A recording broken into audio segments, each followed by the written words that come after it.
teacher, and hello my beloved friends. How are you? I hope you are well, okay? The first I will be explain about the heuristic learning approach. Heuristic comes from Greek word heuriskein, which means iPhone. In its development, this strategy developed into a learning strategy that emphasizes student activities in understanding learning material by making heuristic or iPhone as a reference.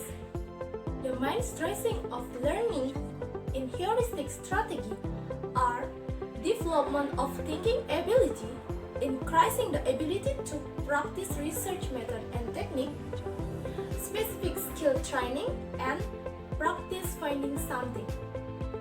And the heuristic learning has two types. The first is discovery. Discovery is defined as a teaching procedure that emphasizes individual teaching, manipulating objects and other experiments before arriving at generalization. And the second, inquiry. The inquiry method is a learning method that emphasizes student activity in analytical thinking.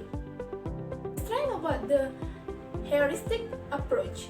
Students can actively participate in learning and growing and instilling an attitude of inquiry or searching, and support student problem-solving skill. And the material being studied can achieve a high level of ability and last longer because of the student involved in the process of discovery. And the weakness about the heuristic learning approach are, for certain material, the time taken is longer. Not all students can take a lesson in this way. In the file, some students are still accustomed to and easily understand the lecture model.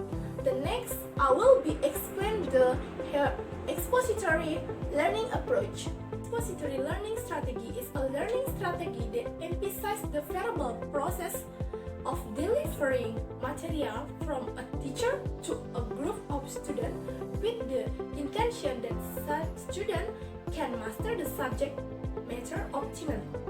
And the characteristic about the expository learning approach, the expository strategy is carried out by the verbally delivering the subject matter, meaning the verbally speaking is the main tool in carrying out this strategy. Therefore, people often identify it with lecture.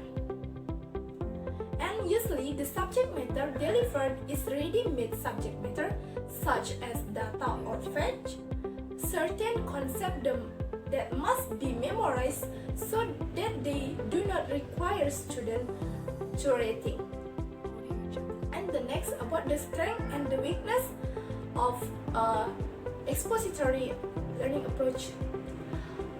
With expository learning strategy, the teacher can control the sequence and breadth of learning material. Expository learning strategy are considered very effective if the subject matter that must be mastered by student is quite intensive, while the time available for learning limited. Okay, the next about the weakness. The weakness about for the expository learning approach. This learning strategy is only possible for students who have good listening and listening skill. For the students who do not have such abilities, need another strategy. And this strategy may not be able to serve the differences of each individual, both differences and abilities, differences in knowledge, interest, and talents, and differences in learning style. Okay, that's all for the material about the learning approach.